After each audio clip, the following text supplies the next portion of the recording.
এবার আসেন মিজানুর রহমান আজাহারীর তাফসির মাহফিলে গ্যাঞ্জাম নিয়ে কথা বলি। সিলেটে যেভাবে মিজানুর রহমান আজাহারীর ওয়াজের শেষে হট্টগোল করে বন্ধ করে দেওয়া হয়েছে, তাতে আমি হতবাক এবং ক্ষুব্ধ। শুনেন তার কথা, শুনেন শেষ দিকের কথা। এই জায়গাটাতে এরকম কেন হইলো? শুরুতে তো এটা ছিল না। এখন আইন শৃঙ্খলা বাহিনী তোমাদের সাথে লাঠি চার্জ করবে, ধাক্কাধাক্কি করবে, তোমরা আমার সাথে এটা হবে এরকম? তোমরা তো ব্যথা পাবা তো। বসো না, সবাই বসতে পারলে তোমাদের কি? বসো। এটা আমি এখন পরিকল্পিত কিছু হতে পারে এই ধারণাও করতে হবে আমাদের। লক্ষ লক্ষ মানুষ বসে আছে, তোমরা একটু শান্ত হবে না? হ্যাঁ, বসো। আর 2 মিনিট একটু কোঅপারেট করো। 2 মিনিট একটু কোঅপারেট করো। জি পুলিশ ভাইরা, হ্যাঁ আস্তে জি বসে যাবে। হ্যাঁ ঠিক আছে, 2 মিনিট। এই বিভাগে আমার আর আসা হবে না। আমি একবারই তো আসলাম, সো যা বলার তো আমি এখনই বলতে হবে। এমন না যে আমি আবার সুনামগঞ্জে আসবো, হবিগঞ্জে আসবো। খুবই গুরুত্বপূর্ণ কয়েকটা কথা আমি রাখবো তোমাদের সামনে। বসো, শেষ করে দিব। এই তো আর 10 মিনিট সময় আছে আমার হাতে। বসো। মাশাআল্লাহ, এই ঠিক আছে। আমি কলে এখানে এক বিশাল ষড়যন্ত্রের গন্ধ পাইতেছি। ঘটনা ছোট, রাজনৈতিক গুরুত্ব অপরিসীম। আজাহারী সাহেব নিজেই কইছে যে সামান্য জায়গায় অল্প কিছু লোক এই কাজটা করেছে। শুনেন, পুরো লক্ষ লক্ষ মানুষ, আমি তো দেখতে পাচ্ছি কত লক্ষ লোক হয়েছে। একটা জায়গায় কোনো সমস্যা নাই। এখানে কয়েকশো ছেলে পেলে এই ধাক্কা ধাক্কি, না নিজে শুনতে পারতেছো, না অন্যকে শুনতে দিচ্ছ, না আমাকে বলতে দিচ্ছ। কি করতেছো তোমরা? এগুলো কি করতেছো? আমি আজকে just as a gesture of goodwill, আমি নামটা কইলাম না কে করিছে, কয়ে দেবো কিন্তু কে করিছে এইটা। এই হট্টগোল হয়ে কেন সুষ্ঠুভাবে শেষ করতে পারলেন না তাফসির মাহফিল আজাহারী সাহেব? কারণ বিএনপি নেতারা প্রকাশ্যে বলেছে মাহফিলে আজাহারী সাহেব হেস্তনেস্ত শিকার হবে, এটা কইছে বিএনপি নেতা। সত্যি কথা, আমি ব্যানে করছি না। এই যে শুনেন, রহমান আজাহারী বক্তব্য রাখে, বিএনপির বিপক্ষে এত সাহস সে কোথায় পায়? আপনি এই জামাতের পক্ষে কথা বন্ধ করেন, নাহলে দেশের মানুষ যেভাবে আপনার এই যে মাহফিল করে, মাহফিলে কিন্তু আপনি হ্যাস্ত শিকার হবেন এই মুসল্লিদের কারণে। কারণ এই মুসল্লি কিন্তু বিএনপিকে পছন্দ করে, এই মুসল্লি কিন্তু অন্য সংগঠনকে পছন্দ করে। কিন্তু আল্লাহর নামে স্লোগান দিয়ে, অন্যের কথা বলে, মাথায় টুপি লাগিয়ে, পাঞ্জাবি পরে বিএনপিকে বলবেন না আপনি, তাহলে কিন্তু হ্যাস্ত শিকার হবেন। আবার যে কোনো মুহূর্তে কিন্তু আপনি দেশান্তর হতে পারেন। ঠিক তার পরদিন এই ঘটনা ঘটলো। তার আগে তো অনেক নেতা, রিজভী ভাই তার সহকর্মীদের তাতায় রাখছে। এখন আজাহারীর উপর কেন বিএনপি বিলা? কারণে এক, বিএনপির তো জমায়েত করতে টাকা খরচা হয়। এমন কোন বক্তা নাই যার বক্তৃতা শোনার জন্য লাখে লাখে মানুষ যাবে। খালেদা জিয়া বা তারেক রহমান আসলে যাইতে পারে, কিন্তু দেশে আছে এমন কোন নেতার বক্তব্য শুনতে এখন আর যাবে না লাখে লাখে লোক। আর আজাহারীর বক্তব্য শোনার জন্য স্মরণকালে সর্ববৃহৎ সভা হচ্ছে, যেটি যাচ্ছে সেটি হচ্ছে। এটা গা টাটাইতেছে বিএনপির। জনসমাগম মানে ক্ষমতা, বুঝাও। আমাদের ভিডিওর ভিউ গেলে ক্ষমতা, আমাদের পোস্টের লাইক শেয়ার ক্ষমতা।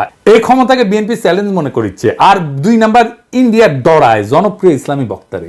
এই জন্যই তারা চড়াও হয়েছিল মৌলানা দেলাওয়ার হোসেন সাইদের উপরে। আজাহারী সাহেব ইভেন বিগার থ্রেট তাদের জন্য বড় ভয়, কারণ সংঘবদ্ধ মুসলমানে তাদের ভয়। আজাহারী জামাত করে না, তার বয়স কম, তারা যুদ্ধাপরাধী বানাতে পারবে না। চমৎকার কথা বলে, আধুনিক, মননশীল, অপূর্ব সুন্দর গলা আর চেহারা, মাশাআল্লাহ, ইংরেজি বলতে পারে ভালো। এইরকম একজন দায়ীকে কোনোভাবে টলারেট করবে ইন্ডিয়া? করবে না। এক বেকুব তার মাথার দাম ধার্য করেছে। শুনেছেন? শুনেন,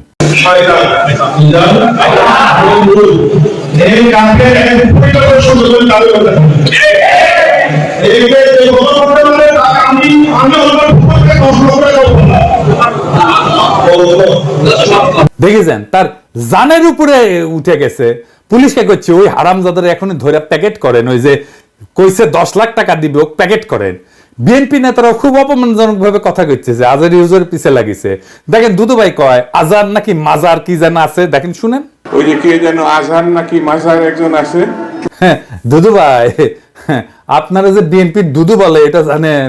হ্যাঁ, দুদু দুদু, বুকের দুদু নাম বিকৃত করেন কে? বেদবি কুটি থেকে শিখিছেন? আপনার কর্মী আপনার কথা না শুনে আজারি হুজুরের কথা শুনবি? এটা জানেন না তো? কর্মীর সাথে তো যোগাযোগ নাই, জিজ্ঞেস করে দেখেন। আজারি হুজুরের নাম শুনলে কয়বার সালাম দেয় শুনেন, আর আপনার পিছে যে কি কয় শুনেন। নিজেরা বেশি হারকুলিস ভাবেন না, বুঝছেন? উঠলে দিন বাগে খেছে। আওয়ামী লীগ আমলে ওয়াজে এসে আওয়ামী লীগ নেতারা চড়াও হইতো না, দেখেছেন না? চড়াও হইতো না, এখন বিএনপি নেতারা চড়াও হচ্ছে। এই যে দেখেন, এটা আমার শহরে বগুড়ায় মাওলানা বজরুল রশিদ মিয়া, আমি কলে খুব পছন্দ করি, খুব চমৎকার একজন আলেম, কলে খুব সুন্দর ওয়াজ করেন, উনার উপরে চড়াও হয়েছে। মিজাজ খারাপ হয়ে গেছে দেখে। আর চড়াও হয়েছে কে? আওয়ামী লীগের পান্ডা মোহনের ভাই বিএনপি নেতা বাদশাহ, দুই ভাই দুই দল করে, এক ভাই আওয়ামী লীগ এক ভাই বিএনপি। ওর ভাই বগুড়া শহরের কোন জমি বাকি রাখে না, যে মোহন দখল করেছে, দুই ভাই দল করে সিস্টেম কইরা এখন আরেক ভাই রাজত্ব চালাইতেছে বগুড়ায়। রাগা পাঁচতলা দুর্বৃত্ত ফ্যামিলি। শোনেন কি করিছে। কিসের বাসা ভাই, আমরা আমার দেশে থাকি না। আমরা দেশে থাকি না। হ্যাঁ, ঠিক আছে। আপনি বলেন কেন যে আল্লাহ আকবার একবারই ছাড় দেয় না? আমাদের প্রত্যেকটা এই প্রোগ্রামে দেখো না, না এই জায়গা থেকে কি বুঝতে পারছি, চাকরি শোনেন না না এখানে যে কোরআন শরীফ তেলাওয়াত হলো, একবারই দিছে আল্লাহ আকবার হাম্মাম কথা আর দেয়নি, এটা ঠিক না। তার মানে দিছে তো? না তার মানে দেয়নি, দিছে তো। একবার দেখ 10 বার দেখ দিছে। আপনারা কোন আওয়ামী লীগের মধ্যে দিছে? আপনি তো বললেন একবারই দিছে আর দেয়নি, এটা তো ঠিক না। আমি একটু আমার প্রধান বক্তার সাথে দ্বিধার করেছিলাম যে উনি বলতে চেয়েছিলেন যে একবারই হাম্মাম সাহেব বলছেন, এটা তারপর কি বলছেন আমি আসলে এই করি, যখন বলছে একবার বলেছেন আমি সেটাকে দ্বিধার করেছি। আমরা ইসলাম কারো ব্যক্তিগত সম্পত্তি নয়, ইসলাম সকল মুসলমানের সম্পদ। কেউ যদি মনে করেন এটা আমার ইসলাম আমার একাধিক আর করো না, এটা তো সঠিক না। যারা ক্ষমতার থাকতে যা করেনি, এরা ক্ষমতার যাওয়ার আগেই তার সাথে বেশি করতেছে। ধরে তোর কথা ঠিক কিনা? রাধাবার সাথে আউট হয়ে গেছে। মাহফিলে যারা যাবেন, কোন রাজনৈতিক নেতা যদি আলেমের সাথে বেদবি করে না, একেবারে পায়দা ফেলাবেন, পারমিশন দিলাম, আমার নামে যেন কেস দেয়, আমি কয়ে দিছি। আর হুজুরেরা আপনাদের বলি, বেদবি নিয়েন না। আপনারা কোন আক্কেলে এই সমস্ত রাজনৈতিক দুর্বৃত্তদের ওয়াজের মঞ্চে আপনাদের পাশে বসতে দেন? ওদের সেই যোগ্যতা আছে আপনার পাশে বসার? পাবলিকে তো আপনার ওয়াজ শুনবার এসেছেন নাকি? ওই গুলো ক্ষমা দেখবার আসছে, তা তো আসে নাই। আমি দুঃখিত, মুখ খারাপ করলাম হুজুর, বিয়াদবি মাফ করে দিয়েন, কিন্তু এই তো মেজাজ খারাপ হয়ে যায়। তো আপনি কেন ওগ্রে পাশে বসান কেন? আপনার ওয়াজের জমায়েতের ফুটেজ খাবার আসে, ওই হারামজাদা নিজেরা দেখলে তো পাবলিক আসবে না, কথাও কবে পারে না। আপনার ওয়াজের জমায়েতের ফুটেজ খাবার আসে, এটি এসে সে দেখায় যে আমি মেলা বড় নেতা। এগুলোর পাত্তা দিবেন না, দাবরানি দিবেন, সাইজ হয়ে যাবে। ওয়াজের দিন তারিখ যেদিন ফাইনাল করবেন, ওই সময় কয়ে নেবেন মঞ্চে, যেন কোনো রাজনৈতিক নেতা না উঠে। এই হারামজাদাগুলো সেকুলার সাজে, কয় যে ধর্মকে রাজনৈতিক উদ্দেশ্যে ব্যবহার করা যায়। তুই উঠিস কেন ওয়াজের ইয়েতে? তুই রাজনীতি করিস তো, তুই ধর্মকে ব্যবহার করিস কেন? তাইলে তুই উঠিস কেন ওয়াজের স্টেজে, মঞ্চে? কোন রাজনৈতিক নেতাদের বক্তব্য দিতে দেওয়া যাবে না।